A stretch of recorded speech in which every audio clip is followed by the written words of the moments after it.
दोस्तों, क्या चिराग बुझने लगा है? क्या जम्मू कश्मीर में भाजपा ने हार स्वीकार कर ली है? क्या जम्मू कश्मीर में हार के डर से पूरी तरीके से बौखला गए हैं प्रधानमंत्री नरेंद्र मोदी और गृह मंत्री अमित शाह? क्या साहेब का अब झोला पैक होने का समय आ चुका है? क्योंकि खुद प्रधानमंत्री नरेंद्र मोदी ने कहा था कि मेरा क्या, मैं तो गरीब आदमी हूं, झोला उठाऊंगा, चल दूंगा। क्योंकि अब चीजें इसी की तरफ इशारा कर रही हैं। जम्मू कश्मीर में सरकार बनाने के लिए भारतीय जनता पार्टी किसी भी हद तक जाने के लिए तैयारी कर रही है। एलजी के फैसले का घाटी में जबरदस्त विरोध हो रहा है।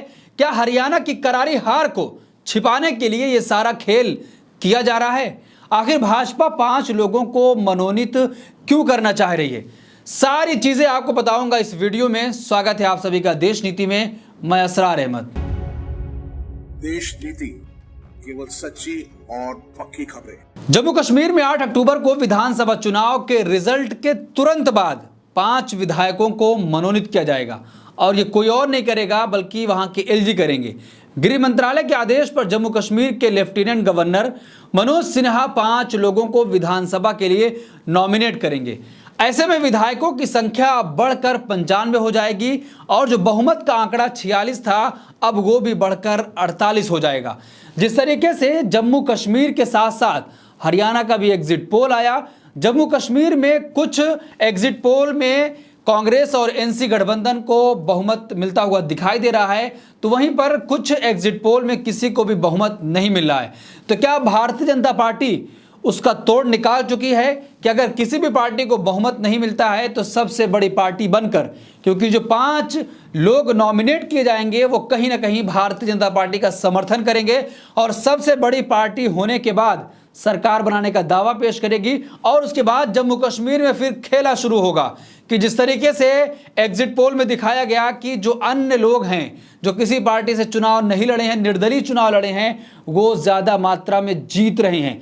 तो क्या उन सब की खरीद फरोख्त एक बार फिर से चालू हो जाएगी कि जिस तरीके से अलग अलग राज्यों में सरकार बन जाने के बाद भी सरकार गिराने की कोशिश की गई थी, अब जम्मू कश्मीर में वही कुछ होने जा रहा है। क्योंकि लेफ्टिनेंट गवर्नर से 5 लोगों को नॉमिनेट कराया जा रहा है और वो लोग कहीं ना कहीं भारतीय जनता पार्टी से जुड़े हुए लोग हैं। तो क्या प्रधानमंत्री नरेंद्र मोदी और गृह मंत्री अमित शाह हरियाणा की हार को छिपाना चाह रहे हैं कि जिस तरीके से हरियाणा में करारी हार दिखाई जा रही है, एग्जिट पोल में कांग्रेस की सुनामी आ रही है, तो क्या अगर जम्मू कश्मीर में कहीं ऐसा कुछ हो रहा है तो उसको छिपाने की कोशिश की जा रही है ताकि कुछ वहां पर हमारी हलचल बढ़ सके। पहले हम नजर दौड़ाएंगे सुर्खियों पर, आखिर आज क्या कुछ लिखा जा रहा है और क्या कुछ कहा जा रहा है इस फैसले पर। देखिए, खबर है कि जम्मू कश्मीर में 5 विधायक कल रिजल्ट के बाद मनोनीत होंगे। इनमें 2 कश्मीरी पंडित, 1 पीओके का प्रतिनिधि और बहुमत का आंकड़ा 48 हो जाएगा।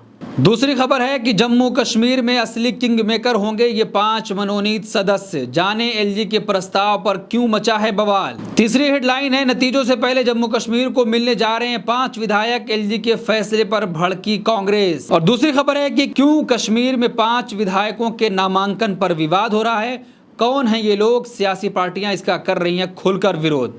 तो अब आप समझिए कि किस तरीके का खेल अब शुरू किया जा रहा है। क्योंकि एग्जिट पोल में भारतीय जनता पार्टी को कहीं भी बहुमत मिलता हुआ दिखाई नहीं दे रहा था, तो अब इन 5 लोगों को किंग मेकर बनाया जाएगा। जिस तरीके से कांग्रेस और एनसी गठबंधन को कुछ एग्जिट पोल में बहुमत मिलता हुआ दिखाई दे रहा है, वहीं पर कुछ में नहीं भी दिखाई दे रहा है। तो पीडीपी ने साफ तौर पर कह दिया था कि हम भारतीय जनता पार्टी के जो भी विरोध में हम उसका समर्थन करेंगे। तो भारतीय जनता पार्टी जम्मू कश्मीर में खेल करने की तैयारी में है। 5 लोगों को नॉमिनेट कराकर उनसे अपना सपोर्ट कराएगी और उसके बाद उनको किंग मेकर की भूमिका में लाकर जम्मू कश्मीर में किसी भी सूरत में सरकार बनाने की तैयारी नरेंद्र मोदी और गृह मंत्री अमित शाह कर रहे हैं। जम्मू कश्मीर में 8 अक्टूबर को विधानसभा के चुनाव के नतीजे आएंगे। हालांकि इससे पहले आए ज्यादातर एग्जिट पोल हंग असेंबली की संभावना जता रहे हैं। ऐसे में जम्मू कश्मीर के उपराज्यपाल मनोज सिन्हा द्वारा चुने जाने वाले 5 सदस्य किंग मेकर की भूमिका निभा सकते हैं। यही वजह है कि उपराज्यपाल प्रशासन द्वारा 5 सदस्यों को मनोनीत करने के प्रस्ताव पर विवाद खड़ा हो गया है। कांग्रेस और नेशनल कॉन्फ्रेंस खुलकर इसके विरोध में आ गए हैं। जिस तरीके से जम्मू कश्मीर में उपराज्यपाल यानी कि एलजी मनोज सिन्हा 5 लोगों को नॉमिनेट कर रहे हैं, हम जानेंगे कि आखिर ऐसे और कितने राज्यों में ये सब होता है और कौन मिलकर उनको नॉमिनेट करता है। क्या उपराज्यपाल की मंजूरी ही काफ़ी होती है या फिर मंत्री परिषद से परमिशन लेनी पड़ती है। लेकिन हम आपको बता दें कि जम्मू कश्मीर में ऐसा कुछ भी नहीं है।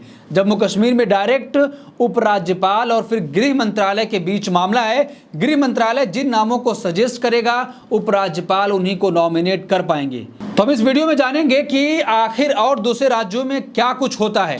देखिए, इस नॉमिनेशन का अधिकार पूरी तरह से राज्यपाल के पास होगा। मंत्री परिषद पर इसमें कोई अधिकार नहीं होगा।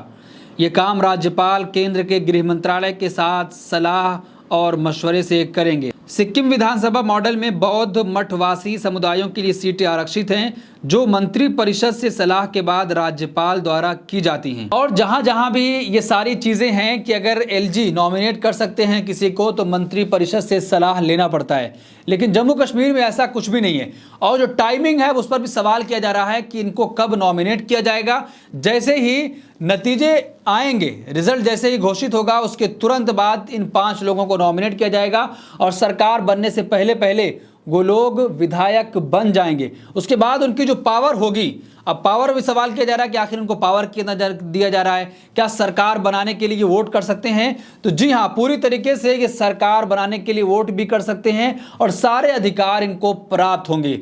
तो अब भारतीय जनता पार्टी जम्मू कश्मीर में किसी भी सूरत में सरकार बनाना चाहती है, जिसके लिए वो अब इस तरीके को निकाल लाई है कि और जिस भी राज्य में होता है मंत्री परिषद से परमिशन जरूरी होती है, सरकार बन जाने के बाद वो नॉमिनेट होते हैं। लेकिन यहाँ पर ऐसा कुछ भी नहीं है।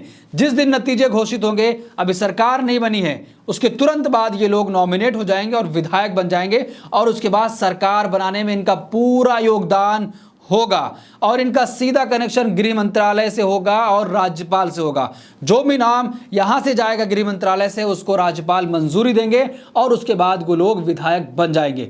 तो आप समझिए कि खेल अब शुरू हो चुका है कि अगर जनता वोट देकर इनको नहीं जिताती है तो उसके बाद दूसरे तरीके से अब वहां पर खेल किया जा रहा है।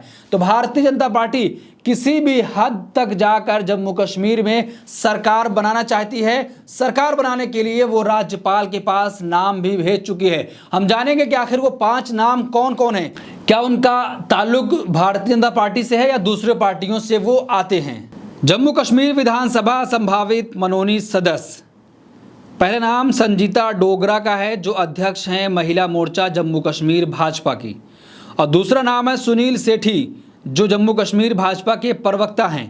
तीसरा नाम है रजनी सेठी, ये भी प्रवक्ता हैं जम्मू कश्मीर भाजपा की। चौथा नाम है अशोक कौल, ये संगठन महामंत्री हैं जम्मू कश्मीर भाजपा के। और 5वां नाम है फरीदा खान, ये जम्मू कश्मीर भाजपा की सचिव हैं। तो आप नाम देखिए और अंदाजा लगाइए कि किस पार्टी से हैं और कौन लोग हैं। दरअसल जब धारा 370 का खात्मा हुआ था तो उसके बाद से ही एलजी को यह पावर मिल गया था कि वो कुछ लोगों को नॉमिनेट करके विधानसभा में भेज सकते हैं। लेकिन कानून क्या था और उसमें क्या कुछ था, हम वो भी जानेंगे। दरअसल धारा 370 के खात्मे के बाद जम्मू कश्मीर रीऑर्गेनाइजेशन एक्ट 2019 के तहत विधानसभा में 5 विधायकों को एलजी नामांकित कर सकते हैं। ये नियम महिलाओं, कश्मीरी पंडितों और पीओके के प्रतिनिधित्व के लिए लाया गया था, जिसका जुलाई 2023 में संशोधन भी किया गया था। तो अब आप समझिए कि जो था कि महिलाओं के लिए और पीओके से आने वाले और कश्मीरी पंडित के लिए है, तो अब सारी सीटें ये भारतीय जनता पार्टी के समर्थक के पास जाने वाली हैं। तो आप अंदाज़ा लगाइए कि अब जम्मू कश्मीर में क्या खेल होने जा रहा है। जिस तरीके से हरियाणा में क्लीन स्वीप हो रही है, अब जम्मू कश्मीर में भी कहीं भी सरकार बनती हुई भारतीय जनता पार्टी की नहीं दिख रही थी, तो अब उसका तोड़ निकाला गया है कि अगर बहुमत किसी पार्टी को नहीं मिलता है तो हम सबसे बड़ी पार्टी होने के बाद 5 और लोग हमारे पास आएंगे, तो सबसे बड़ी पार्टी होने के बाद सरकार बनाने का दावा पेश करेंगे। तो दोस्तों, जिस तरीके से दिया बुझने से पहले भभकता है, तो क्या प्रधानमंत्री नरेंद्र मोदी का भी अंतिम दौर चल रहा है कि जिस तरीके से वो लगातार कांग्रेस पार्टी के नेता राहुल गांधी कह रहे हैं कि संविधान पर प्रहार किया जा रहा है, संविधान को खत्म करने की कोशिश की जा रही है, तो क्या उसी तरीके से प्रधानमंत्री नरेंद्र मोदी जाते जाते संविधान पर और पूरी तरीके से आक्रमण है? इस पूरे मामले पर आप क्या सोचते हैं? आपकी क्या राय है? कमेंट बॉक्स में अपनी राय ज़रूर दें और ऐसी तमाम खबरों के लिए देखते रहिए देश नीति। धन्यवाद।